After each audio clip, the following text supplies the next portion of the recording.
Hello everybody, it's the Replicator here. I just wanted to do a quick video on everything you'll need to have in place if you're thinking of launching a crowdfunding campaign for comics on Indiegogo. I've created a document here that gives a brief overview of everything I'm going to describe today. It's not gospel, so take that as it is. It's just a guideline. Okay, so first off, you want to have a 3 to 6 month build-up period. And what I mean by that is preparing your audience ahead of time and possibly even finding an audience if you don't have one to let them know that you're going to be creating a comic and get them interested in it. The easiest way to do this is through YouTube. I didn't realize how powerful YouTube was until I joined Comicsgate and saw creators like John Malin, Ethan Van Sciver, Art Cecil, and even Sweetcast, who have, from anywhere between medium audience sizes to really large, and how successful those people have been. So that is definitely number one. Number two is build an email list. It allows people to follow your comic. You can keep them regularly updated, and when it comes time to launch, they're more likely to back you than any other of the social media platforms. From there, I'll touch on that again in a second. All the other social media platforms are after that. So Twitter would be the number one if you're Comicsgate, for example, because that's where all of Comicsgate hang out. Indiegogo pre-launch sign-up page. This can be the start of your email list. So just touching back on the email list part. What it is you set up a page with pictures and a description of what your comic is about. Then people can enter their details and sign up and get notified when your comic goes live. So the best way to do this is to offer some sort of bonus or discount. So a bonus is definitely the better option of the two. And what I mean by that is something along the lines of trading cards or art prints. So I ran a poll on Twitter and asking people what they preferred as a free reward, and trading cards were definitely number one. But if you're unable to do trading cards because you don't have a graphic designer or you don't have the graphic design skills yourself, art prints are easy to produce and they're easy to ship as well. So what Ethan Van Sciver, for example, did is he offered a free trading card for everyone that signs up to his mailing list, but most importantly, backs on day one.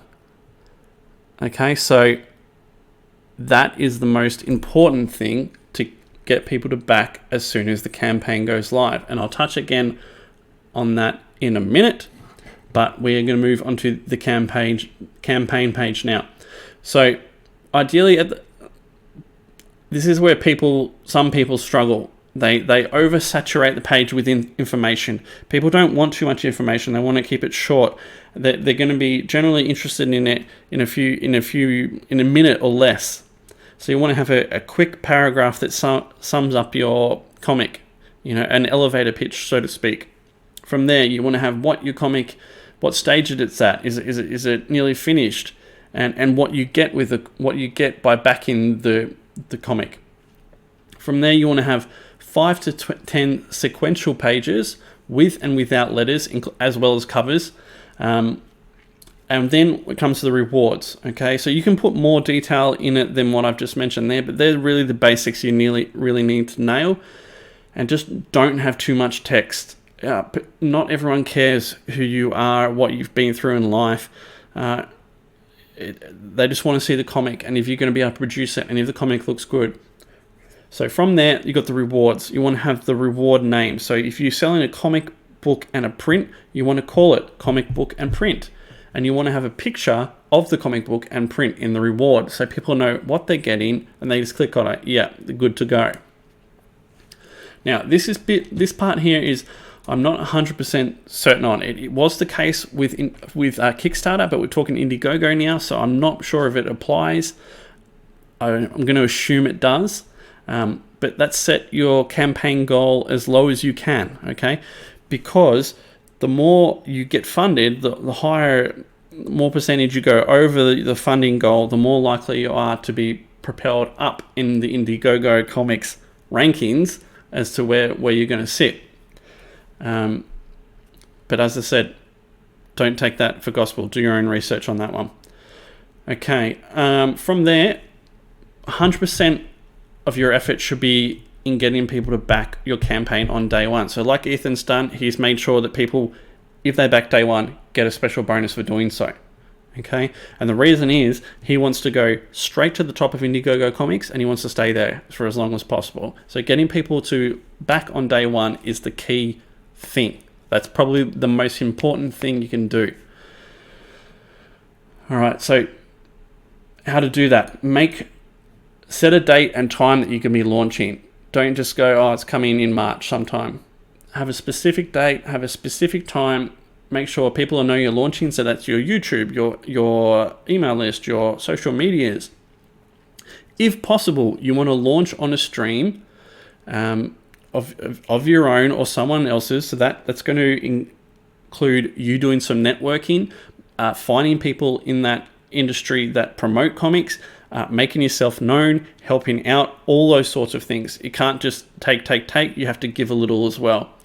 From there, during the campaign, you want to keep the reward levels low and add to them if they sell out. For example, this is my comic Replicator here, and I've made this mistake myself. So I had 150 of these claimed. What I should have done was probably had 25, and once those sold out, added another 25. I could have also added different rewards or different options as well, so to keep that interest level going. And that ties on to the following thing, which is regular updates. You want to keep the people in your campaign updated at least weekly.